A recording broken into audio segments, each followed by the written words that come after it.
Hello guys and welcome back. Something a bit different this time. It isn't a car show, it's a bit of an adventure. And no, I'm not buying another car.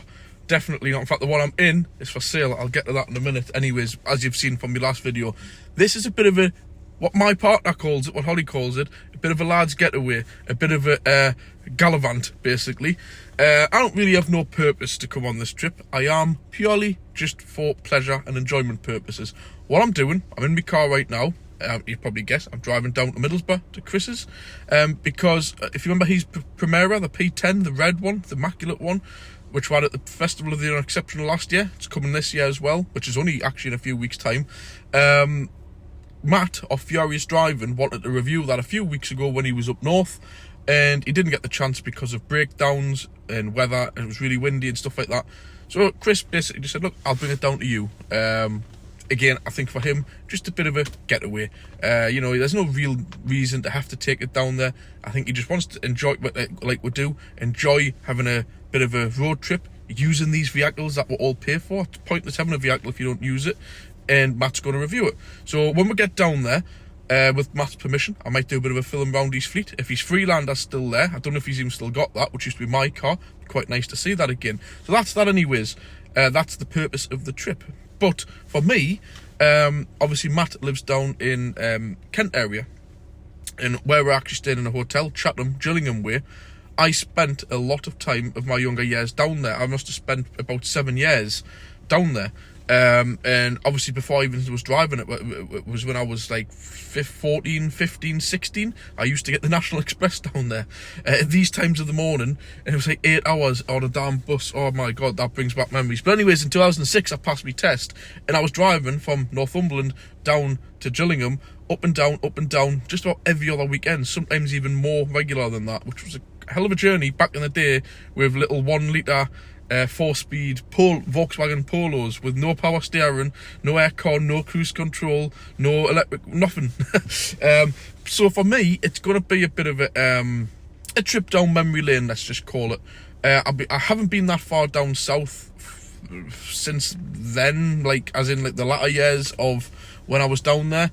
But I'm really looking forward to going down, because I knew this journey like the back of my hand. I even knew from my door it was 321 miles, not including any diversions. But it'd be really interesting to see how the road network's changed. When I'm down there, well, I haven't got a great deal of time. We're just having one night in the hotel. I may meet up with a member of the family where I used to go down there, depending. It's just short term. If not, we've got a lovely hotel which Chris has booked, and it's got a spa, swimming pool in, so I'm definitely going to have myself a little dip in there.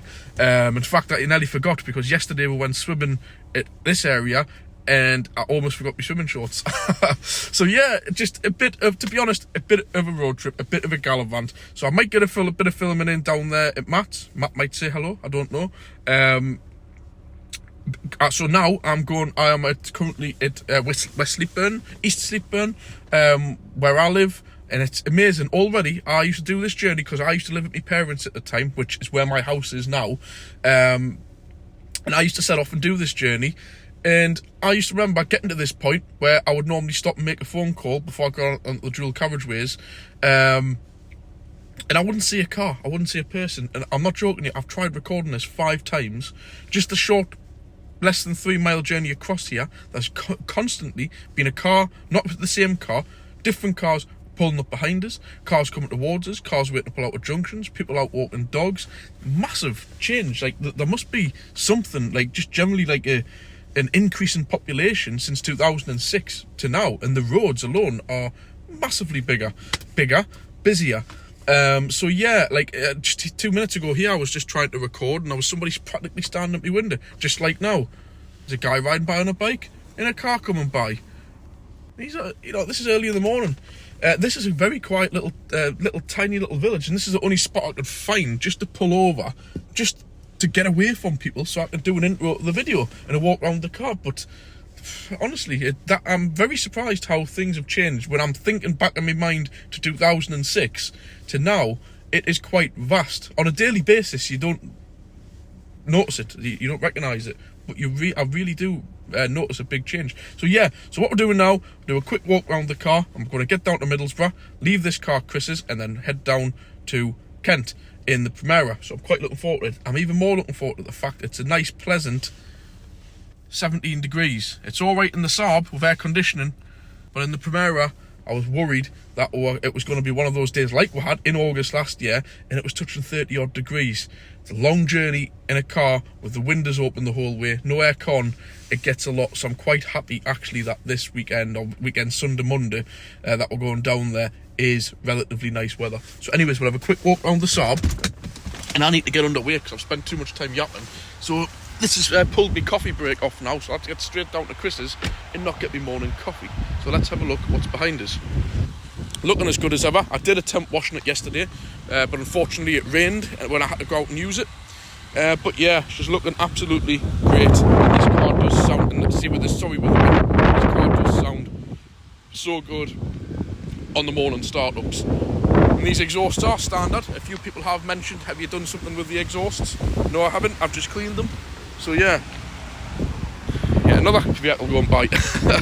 So yeah, looking absolutely fantastic, the Saab, and it certainly drives as good as it looks. I'm just going to jump in because it is actually more windier than I thought. Just a quick little bit of info here. I am selling the Saab. The Saab is up for sale. So if anybody is interested, drop us a comment, and you have to get in quick because I have got quite a few inquiries, but with us being away and stuff, I can't follow them up. There's nothing wrong with the car. I know I haven't had a great deal of time. I've already explained briefly. I'm going to briefly explain why. Our house, basically, me family.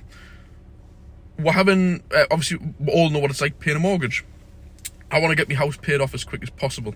And in the middle of COVID, beginning of COVID, when Holly was pregnant 3 years ago, we got a long-term mortgage when everything crashed, and we were only paying 1.3%, and we got it locked in for quite a long time, which is great because, as everybody will know now, the rates are absolutely crazy. And I've been starting panicking, looking for when the date's due, and we're going to have to jump from paying like 1.3% to like, what are they, like 6, 7, 8, 9%? And I said to my partner, I want to get rid of a lot of my stuff, and we're going to absolutely nail this mortgage and pay off as much as we can. So that's the reason why I'm selling this car, because I'm wanting to pay quite a bit off on overpayments on my mortgage, get it done as early, get it paid off as early as I can, because I don't want to be saddled with a large amount of money to pay off when we have to take on these higher rates. So yeah, that's the only reason I'm selling it, and I'm 100%, I can prove to anybody what I'm actually doing. My partner thinks I'm nuts getting rid of what I have for it, but at the end of the day, family is the most important thing in life. So yeah, just somebody else just going by, riding on a bike at this time of the morning. So yeah, that's the only reason I'm selling it, guys. And like I said, I'm more than happy with my little Astra. I've got the ZX and I've got the ML, and that is just going to have to do for now, apart from a few little cheap projects, stuff like this, which are worth multiple thousands of pounds. It's too much money just to sit, and it's money I'd rather have paid off the house. That's it. So anyways, we'll leave it there, and we'll catch you when we get down to Saltburn at Chris's, if we maybe do a little walk around the Primera before we set off, and any other cars he's got there. So I'll catch you there, guys. Hello guys, and welcome. You might recognise quite a few things here, one of which is this car. It's his Matt's block up where he's got the cars. I've said Matt from FuriousDriving. You've seen him on a few of my videos. You want to say hello? Hello. So I've come here, really the purpose of this trip, like I said this morning, was, which I'll leave a link at the bottom, Matt's doing a review on Chris's Primera. So I'll leave this video till that's on, and you'll be able to watch that on there. You've seen that at the Festival of the Exceptional last year, and it's going to be there again in, what, 2 weeks? 2 weeks' time? Next week, won't we? Next week, all right. So there might be a few videos coming out at once. I want to show you briefly around a few of Matt's projects, but I'll start off at this. And if anybody's watched my channel from the beginning, you'll recognise this. This was obviously my car. Chris bought it and then did a deal with Matt for Quinton, wasn't it? Yeah, Quinton the convertible. Yeah. So it's been passed around a few different people. I bought this car off one of my good customers. I think I serviced this for nearly 10 years. And I knew it was a good one, but the guy was just going to scrap it because it kept cutting out. And I had a Rover specialist come out and sort it for us. He did a remap, he did a few other bits and bobs to it, but mainly it's probably one of the few Freelanders that's actually four-wheel drive, because Mick used to do shooting and he needed the four-wheel drive basically. So that's why I bought it off. The main reason I knew the prop shaft on it was worth a lot of money. But while we were in, it got a remap done, which I forgot the guy's name. Now he's a professional Rover expert. He come out, sorted all the problems on the fuel pump, remapped it.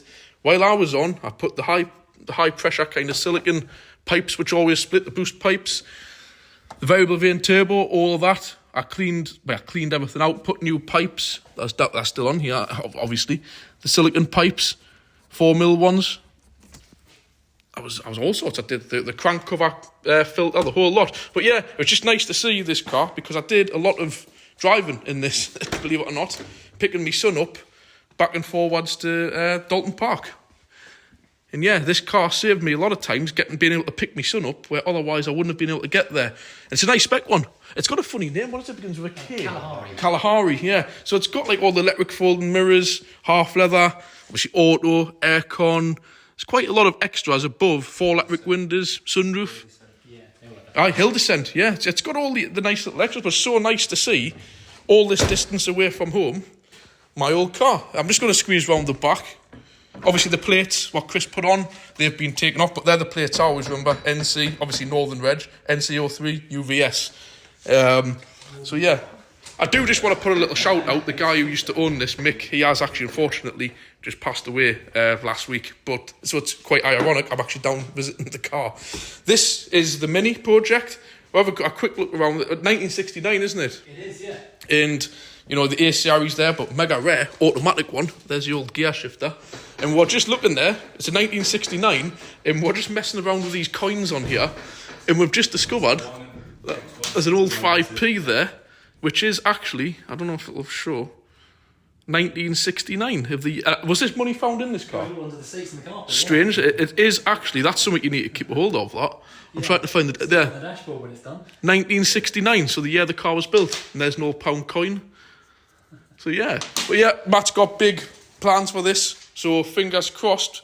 Where's he getting dipped soon, aren't you? I was going to get stripped. Apparently dipping is wrong for these because there's so many crevices and things inside the car. If you dip it, then you get it painted, and the first time you drive it, all the acid falls out and ruins the paint. So going to get it blasted. So I can find out what state it's in. Long-term project, but I'm pretty sure when it's done, it'll be an absolute mint. I've been having a good look round it. We're debating what he should do with the wheels. Leave your comments below if we should get the 12-inch, 10-inch wheels. Shall he keep them? Get some alloys?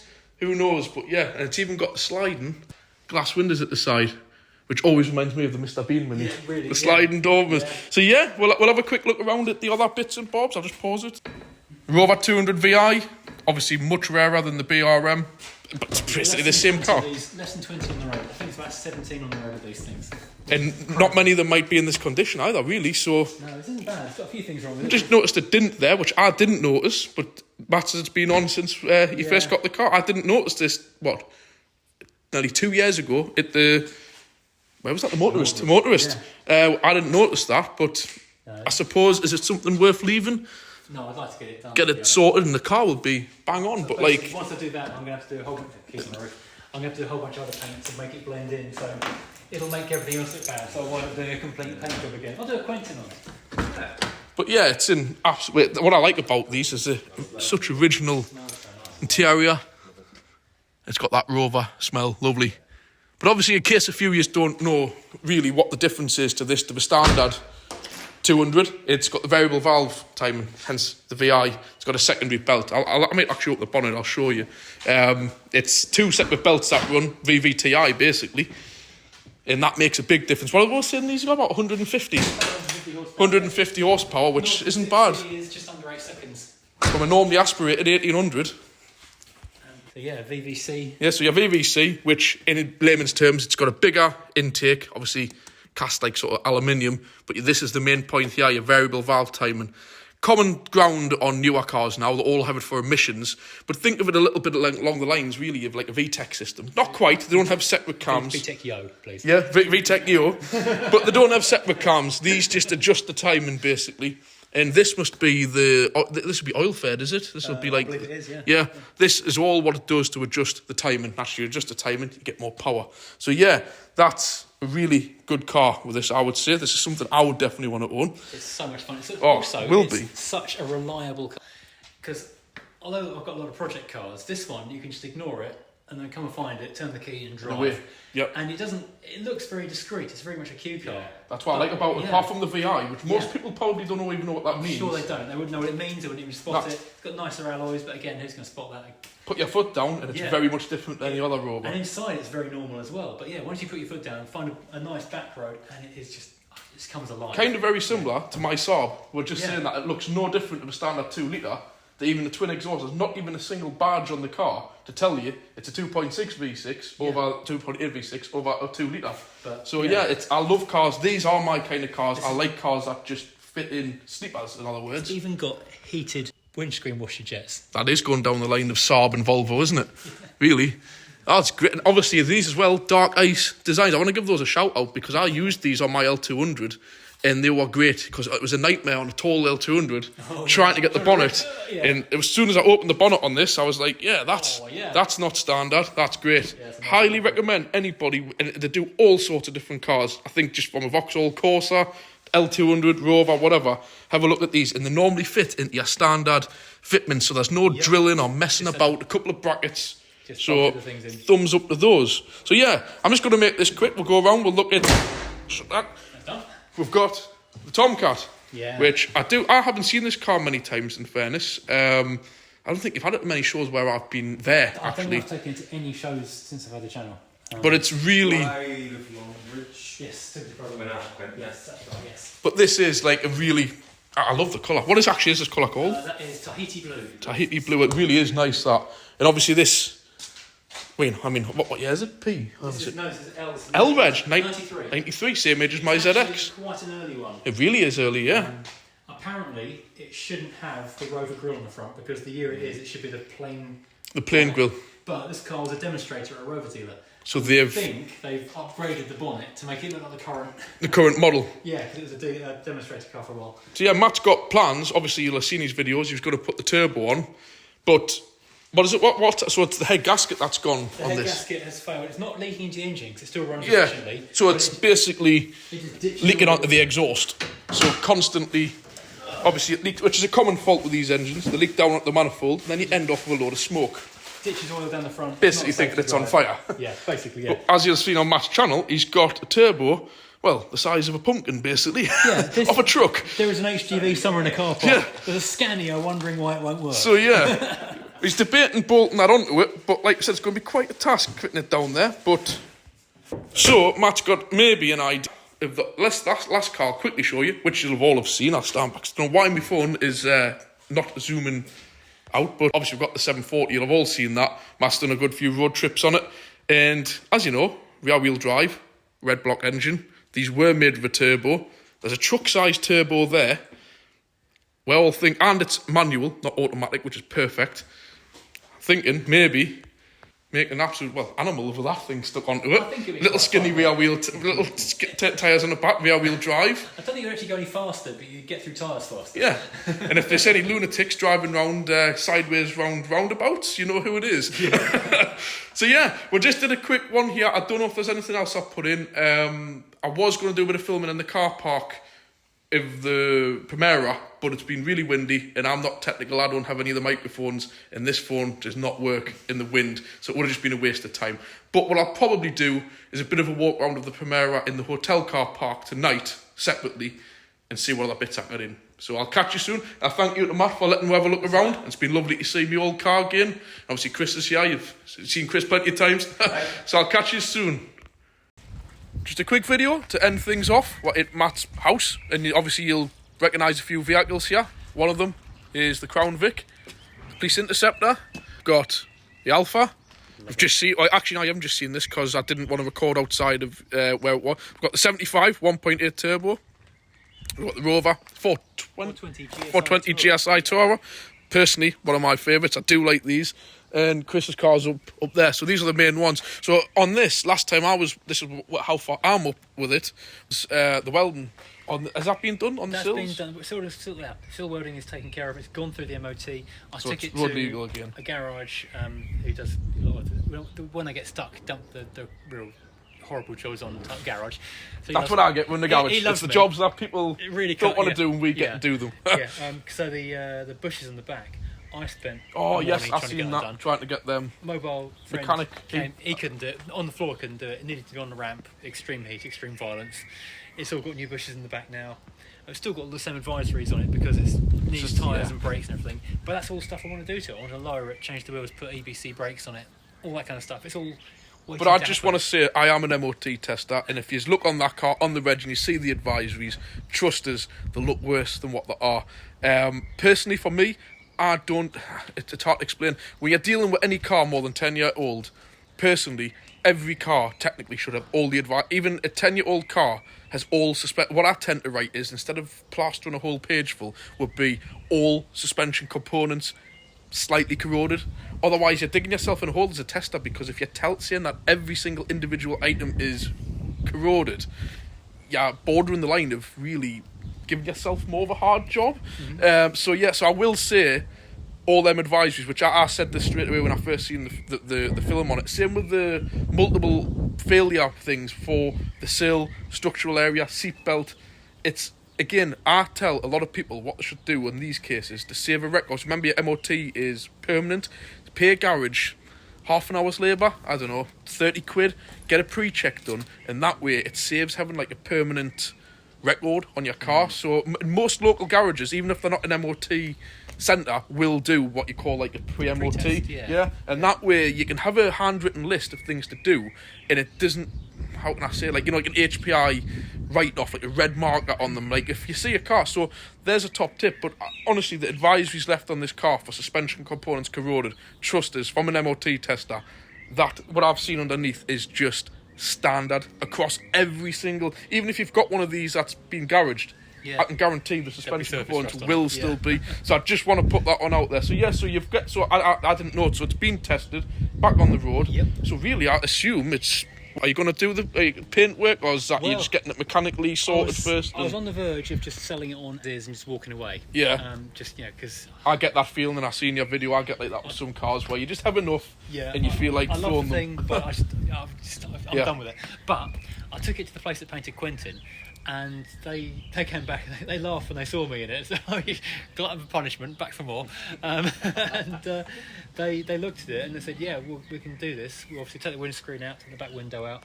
We'll bare metal a lot of it, where it's gone, like we've got rust showing through just here, so bare metal this. Yeah, well that's not major, that's all but just we need to get it out. to get it right to paint. Yeah, they were talking about cutting this whole area out, putting new metal in here, because that's coming through from the side. Bit of metal in the back of the car, because there's surface rust under the paint. They quoted me an astonishing price, which is kind of, it's too good to say no to. So even if I don't keep the car, it will increase the value beyond what I'm putting into it, and it'll protect the car from being broken as a breaker, because it looks rough. And let's face it, like when it's getting to this stage, you've kind of got to do it. Now we spent the money on the welding, the suspension. To not do this kind of makes all that money not worth it. Whether or not you keep it, sell it, whatever, but you've got to make that It decision. will take it to the next level, and then we can look at doing stuff like get it lowered. They'll add new suspension, like we're saying, shockers. And by the way, when they say suspension components, you know, it's just a set of front shockers. It's not like people go on about like, oh, full subframe. It isn't. No. Set of rear shockers, couple of arms, front, maybe springs, wishbone arms. Yeah. That's general stuff on crikey. Most cars now, when I get a spring in, I order in a shocker, a spring, stud top mount, drop link. It's 9 times out of 10 when you take them off, there's problems. So it's trust us, it's like not a big deal. You'll have seen these videos on it, like it's just a few bolt on, bolt off parts. It's not even structural. 3 bolts at the top, clamp bolt at the bottom, front done. To top. Which you're going to do anyway. So like next year, come MOT, if you still have it, there'll be no advisors. I'll have built handbed the whole thing underneath, and I'll have new EBC brakes on it. I've changed the alloys for something different, so the tyres will be brand new. So everything that was mentioned, it's all stuff that's in line for an upgrade. So I'm not going to bother replacing it to MOT standard basic. It's something you're getting rid of anyway, isn't it? Exactly, yeah. It's like having a set of like tyres that need replacing, but they're a pass, but they're advised, but you know you've got a brand new set to go on. They're getting chucked in the bin anyway. The wheels are going to be probably an inch bigger, so I'm not going to bother. If there's size wheels going on, I'll get new tyres and then flip them over again. But I want to get some different non-Rover wheels. And they'll be an inch or so bigger, so those tyres won't fit. And Gaz do the coilovers that are on the coupe, so I can get the same Gaz coilovers that are off the coupe onto this Put them onto that. because those right, they're really nicely adjustable. So when I first had them on the coupe, they were so hard it was almost no suspension. undrivable. Yeah. But then I've just gradually softened them up and changed the height and got it just. We've all done that. In. Lowered something and realised it's too much. But What have I the done? adjustable ones. I ruined my car. Yeah. But with this as well, like the VI we've just seen, this isn't just probably to be honest, I can't remember the last estate I've seen. But with it being the I'm not huge, the GSI, it's basically the one you want. It's more or less the top spec. It's everything. It's everything. So again, it's not just a Rover estate kind of thing. It's worth the spending the money on because it's got the basics of a car worth money. And like the VI, there's less than 20 left on the road. Exactly. There's about 17 again of these. Between them, they're probably a couple of the rarest cars you're ever going to come across. I would say. And I mean, inside and stuff, it's lovely. It's grabbed the keys. While he's doing that, I'll just quickly show. Obviously, this me and Chris have been standing around this car like most of the afternoon when he's done the review on the Primera, which I'm not going to show because there's other people's cars up there. I'll show you that on the end part of the video. But this again, 18 turbo, not many of those about. Quite rare to find actually. I can't remember the last one I've actually seen in a turbo. I will say the T is actually on the dashboard. I was cleaning it and it got caught on the microfiber. Done that before, many of times. But yeah, I'll just quickly show you inside of it. I'm not going to take up too much time. But yeah, again, you know, with it being the GSI, you got the proper Recaro seats. I'm sure I was at your video, somebody else have seen it. There's somewhere underneath actually printed Recaro somewhere. Oh, is it? Yeah, there's a guy, who was it? A guy on one of the Vauxhall channels as well. Recaro seats that were actually built, but not badged like to the public. If you actually take apart underneath, somewhere on the frame, it's printed on. I do know that on Vauxhalls, and I can't imagine it would be any different for Rover, to be fair. No, I imagine it would be, yeah. And Honda, they used them. And obviously, there you go. This would be like the 2 litre T-Series, same engine as the Tomcat, yeah. Although this one, even though it's 130,000 miles, is bone dry on the outside, doesn't drip oil from anywhere. What you got, like, it's basically a strong thing to work for. Yeah, really good engine. And let's guess how many times have we had the old thinking, people who know nothing about the K-Series, the head gasket, must be the head gasket. Yeah, the T-Series have head gasket problems, but as you've seen with the other one, it's not like the K-Series. It's completely different. But how many times I've had that with... I get that all the time, and it gets boring. It's old. It gets old quite fast. So yeah, I can imagine so many people will be commenting, "Oh, but you're starting up with the head gasket and all that." So we'll have a quick. I'll show them under the bonnet. So yeah, obviously it's a one that's in a Tomcat, and it's really, to be honest, this must have been one of the last few. About these kind of time, you know, like sort of, was it 99, 98, they kind of started phasing these out? It was, late 90s, but because it's still got the square dashboard in it. Because the bubble cars had come out by then, which had then got the bubble-shaped dashboard, which is different to these. And so, the T-Series, I think, got taken out of these a year or so after this, and everything went to K-Series only. These were about the eras when I was starting to mess about. Like mainstream, these things were kind of, you know, phasing themselves out. I've just seen this. By the way, Matt's got 2 Springer Spaniels, as you know, with me, massive dog. Actually, no, wasn't it? The 2 Springers. It's a Springer and a Cocker. Springer and a Cocker, just as mad. So that's basically a madhouse, because I know the feeling. So that's the Rover. I'm just going to a quick once around the 75, but we've already seen this. Matt's been on his channel with that, the 1.8 turbo. And yeah, it's just, as we all know, I've had a few of these in the past, just genuine. Nice cars to be around, nice cars to drive, and I think that's just a nice daily. You just get in, turn the key. It's so comfortable. In a way. And this one's only got 60,000 miles. 60,000. One private owner from new, and the guy spent a fortune. Just lavished so much care on it. He loved it. You can tell. I mean, normally they start having bits. See, this is again with me being a northern guy. We're looking at cars around here, and I'm expecting to see rust on them, which they don't have. And like to these, like they don't. If this was a northeast car, you can guarantee it will be starting to have, you know, corrosion. Alpha, you guys, I must admit, I'll put my hands fully up here. Fiat, Alpha. Do you know what? Of all the cars I have, I don't think I've ever owned an Alpha, ever. No. Wow. And a Fiat, I'm trying to think back, a Punto, that one that was that? The orange one. Yeah, like a one like that, but like years and years ago. But yeah, so Matt will have to tell you a lot more about this than what I kind of know. He doesn't have to say much, but like obviously we can see the 3. I don't even know, to be honest, I haven't had a great deal to do with working on Fiat Alphas. This is But the interiors, I will say one thing, mind, like, incredible. The best leather of any car company. I will definitely say, and they do it right. They emboss things. Yeah. It's The quality just lasts and lasts. This is 135,000 miles, I think, on this car. so, and that's not even It's original leather. It's never been restored. just lovely, aren't they? Yeah. This is the 145, 146. It's built on the Fiat Type 2 platform, or the Tipo platform. So it's same underpinnings as the Fiat Tipo, Fiat Coupe, Lancia Delta, Alpha GTV, Alpha Spider, and the 146 are all on the same car. And I do know these are pretty rare. Oh, Because yeah, you never see. I ain't an Alpha nut or anything, but I can't remember the last time I seen one of these. No. And I think this must. Well, that can't be that many. Have you done any checks? There can't be many on the road. Practical Classics did a thing of rarest cars about 6 months ago, and they thought there was about 50 or so. So twin you know spark, that's. so 2 litre twin sparks left. This is the Cloverleaf, which is the top end. Yeah, that was there's something at the back. I remember seeing it on. Is it like that down here? This is on it. the The sill, Cloverleaf. yeah. Yeah. Again, there is things I do pick up on these. And this Yeah. is the 2 litre twin spark. But you know, just the set of punto wheel trims, can't miss them. Even just little bits like this, the line on the door, Yeah, just little bits really that, unusual. which I do like with Fiat and Alpha, they do put those little bits in, you know. Well, we've had quite a few Fiat Alphas. I've had, I think, 5 or 6 Alphas, and plus my wife's had, I think, 4 or 5 Fiats. She's had 2 Puntos, one was a convertible, a Barchetta, So 147.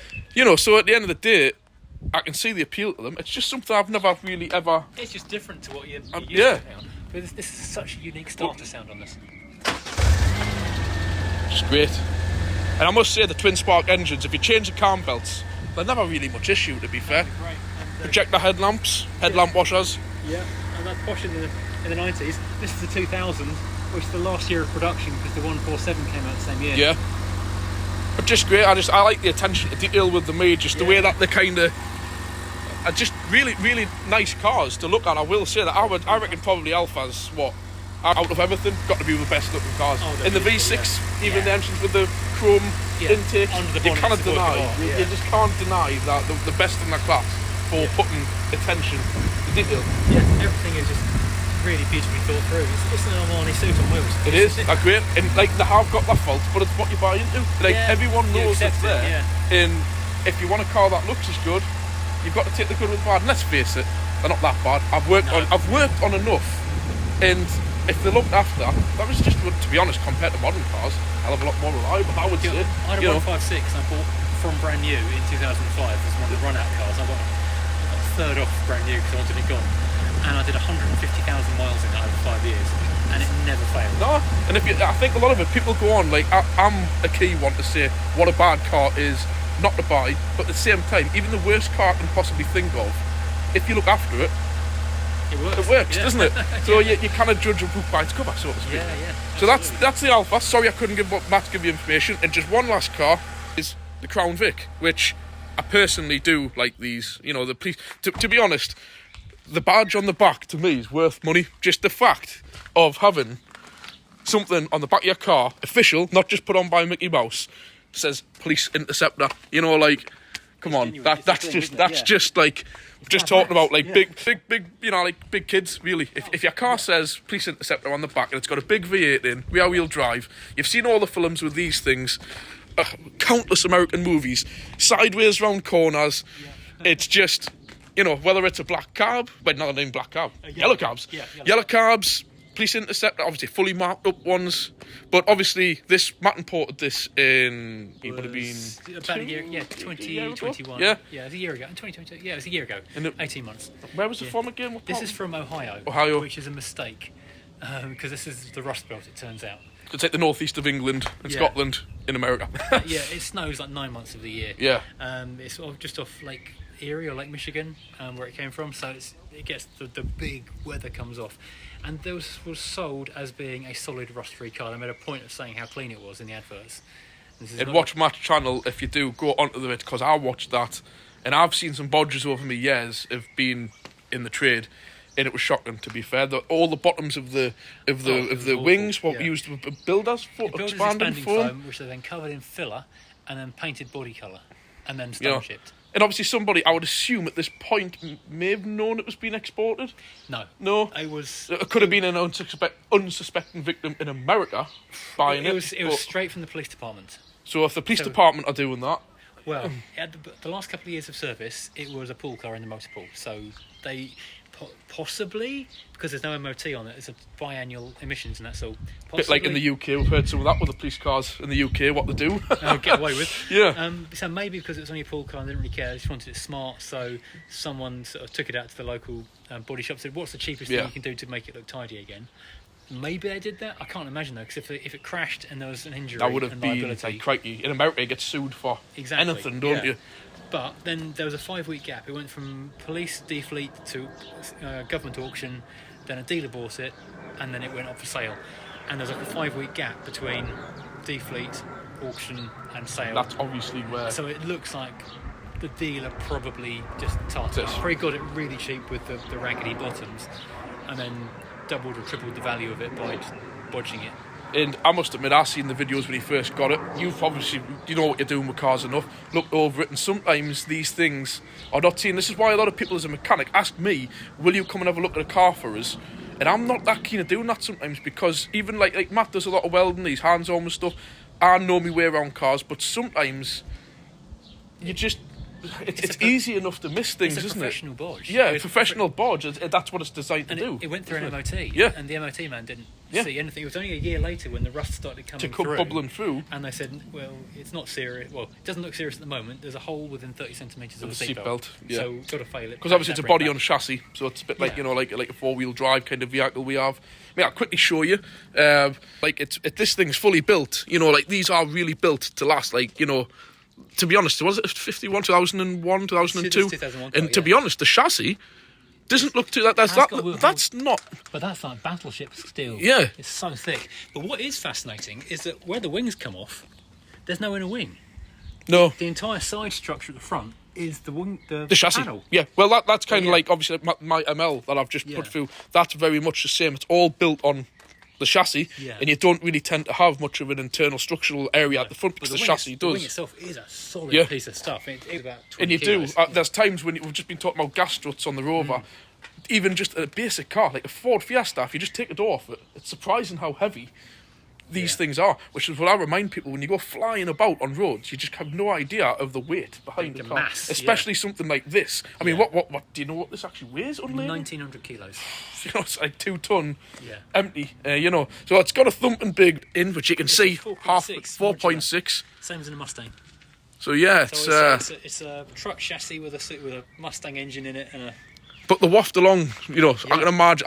The closest I've had to this, it wasn't nowhere near as big as this, was a Chrysler 300C, but I had the 5.7 V8 Hemi in. Yeah, I've driven those in America, it's nowhere near on the lines of a Crown Vic, at all. But that's the biggest kind of car with that kind of engine, and you do kind of.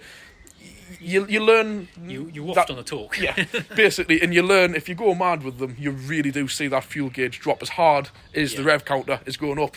But unfortunately, Matt's had to do this, but at the end of the day, you've got to get on with it, because you bought this car on nothing to do with it. It's like a personal thing. Like, you really... I watched it from the beginning when you did it. You really wanted it.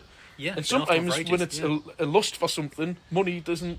When you add it all up in your mind, it gives you a headache. Yeah, you don't do that. But and it's such a shame to see this, but at least we can see, obviously, Progress is getting on with... We're getting this... That's the inner sills. And then I've got the external sill in the garage. To be getting on doing that. I need to do the rear corner of this bit, and need to replace the rear version of that, because obviously that's all missing back here as well. That's raggedy down there. Yeah. Because there should be metal just there, and there isn't.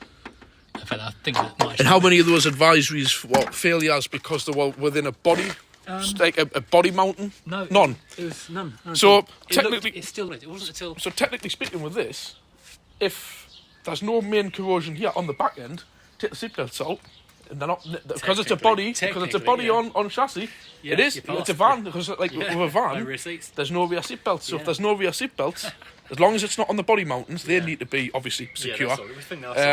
But there's a lot of ways around people. So a lot of things I always remind people is MOT. The basic rule of an MOT, you're testing a minimum standards. So when you buy a car with full MOT, don't for 1 minute think you've got, technically speaking, a permanently safe vehicle, because it's tested at minimum standards. Yeah. And minimum standards means as long as it's actually not immediately going to snap or down to a minimum, you work it out. If a tire's 1.6 mil, how long does it take for it to go down to 1.5 mil? Yeah. It's not. And have you ever looked at a tire at 1.6 mil or a brake pad at 1.5 mil? It's not a lot on it. No, and that's you will get a pass for an MOT for that. So a lot of people think a full MOT is basically a car that's going to get them through a year with no problems. No. Literally, it means nothing. So don't put your focus on that. Anyways, we're not going to take up any more time because we're going to get along, have a pint. I've been up since 5 o'clock this morning, so I'm definitely ready for a pint. Yep. So I would like to thank Matt again for having us at his door. You're welcome. Obviously, meeting everybody. Chris is there trying to work with this camera there. In the background. I'll do a quick outro tomorrow with Chris's car on my way back. Possibly one at Chris's. So I'm going to do a little bit of work on the Mini with the diagnostic equipment. I've got my Saab there. So I'll catch you then. Catch you soon. Hello guys and welcome. Obviously you'll have seen what we've done at Matt's. So I've thanked Matt for letting us have a look around his fleet. I'm just back at Middlesbrough now with Chris's. Getting back, what was it sitting there? About 4.5? 4.5, 5 hours. 4.5, 5 hours back from Maidstone and Kent up to Middlesbrough. We've made really good time. Next to no traffic. Yeah. Only one stop, so happy days. So we're back here now, and while I'm here, I just thought I'd show you quickly around a few of Chris's cars. Obviously, I'll leave the Primera to last, because that's the whole purpose of what we've gone down. But to be fair, Matt's doing a review on that. I've already had it on my channels, so it'll just be a brief walk round. So, you'll recognise this Mondeo. I had that at the Motorist a month or so ago. Obviously, since then, Chris put his plates on. I think they were on then. Oh, they were, yeah, I think they were on then. But you've all seen this. It's the Gear X, the 2 litre, but that means it's got all of the extras, like the nice leather, etc., as all the majority of the Ford Gear X models do, which are really the ones to have, aren't they? The main thing for me on these is having the cruise control, which you really only get on the Gear X. I've never seen it on anything else, but you've got your heated leather, front fogs, heated front screen, obviously. This one's automatic, and you get your little trip computer and digital climate control with a few other, obviously the electric sunroof as well. So yeah, you have seen this one, really nice car. Obviously it's been lowered and it's on these, what are they like, off a Peugeot or something? A Peugeot Steelies. I personally quite like them. I think it does just set the car off just to be a little bit different. But it's everybody their own, isn't it? Obviously we all know, me and Chris are sticklers for being standard, but I sometimes think it's nice just being a bit out the box for some stuff. It is nice just to kind of go along the lines of being different. And I do love, I call these like a teardrop backlights, which obviously only is a saloon, which makes this car quite rare actually. They could have actually stopped them there. Yeah, they could have stopped them, but they didn't. And it's a reflective material as well, so it's not actually just there to be stylish. It actually serves a purpose because it's a full-on side reflector. It's one of the biggest reflectors I've seen. Obviously this is a reflector, but this is as well. So it's nice to have made a 2-in-1. So we've obviously got this, the MG ZT. You may remember the one I had was a ZTT, which Chris also had, the Estate. This is the 120 plus, so it's the 1.8 non-turbo. Like we were just saying, you know that if you're into these cars, because it's only got the single exhaust at the back, not the dual. Hello, dog. Plenty of dogs on the channel, isn't there? Hunter and Harvey. Which one's this? Rosie. Saying hello. So yeah, so with this being the 120 plus, Chris was telling me that I wasn't that knowledgeable with these, but there is the few differences. Obviously, it's got like the 5-spoke original MG alloys on it. You'll more than likely get the front fogs as part of the package, but there's a few bits on the inside, which this has had. Well, it's part of the plus package. There might be things I missed, but the main things are it's got the auto dip dim rear view mirror, which will probably mean you've got the rain sensing wipers. Yeah, it had with a sensor. And sometimes at the automatic lights, this hasn't got that, but they do incorporate a light sensor in that mirror as standard, so it could alter the dash light. I don't know, but I do know Saab actually do that. Digital climate control, that's a bit of an upgrade as well. And there was a few other bits, just little bits here and there. Obviously, you've got like your half leather. And oh yes, that was what it was, the dash. It's got like the digital bit at the top, which my car never actually did. And we'll just...